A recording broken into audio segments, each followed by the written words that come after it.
অশেষ প্রতীক্ষা সিরিজের 2 হঠাৎ দেখা। হঠাৎ আজকে তোমার সাথে দেখা, ভাবিনি, তবু জিজ্ঞাসা করলে কেমন আছো মাধু। এড়িয়ে যাব ভেবেও চট করেই উত্তর দিলাম, ভালোই তো। কী বা বলতাম এই প্রশ্নের উত্তরে? আমার মনের বয়স বাড়েনি এক চিলতেও, শুধু শরীর আর অভিজ্ঞতা বেড়েছে কয়েক আলোকবর্ষ। চারিদিকে সুন্দরীদের ভিড়ে তোমায় কেন শুকনো লাগে এমন?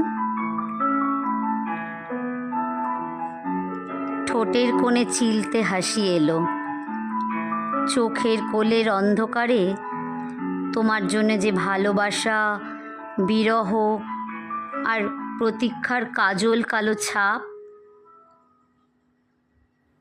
তোমার একবার একটা ডাকের আশায় কেটেছে কত মুহূর্ত, কত দিন, কত বিনিদ্র রাত। তুমি ফিরে আসোনি, ভালোবেসে মাধু বলে ডাকোনি। কত সহজে অবলীলায় বললে, ভালো থেকো মাধু। চলে গেলে,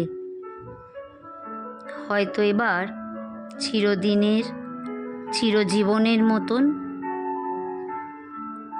সবই মেকি ছিল, অভিনয়।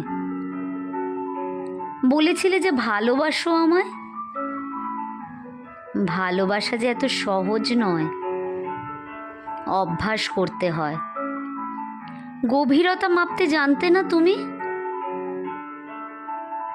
ছেড়ে গেলেই জীবনের মতন, নাকি দিয়ে গেলে আগামী 7 জন্মের প্রতীক্ষা? আজ থেকে শত সহস্র বছর পরে হঠাৎ করে আবার দেখা হলে মাধু বলে অন্তত ডেকো। মাধু বলে অন্তত একবার ডেকো।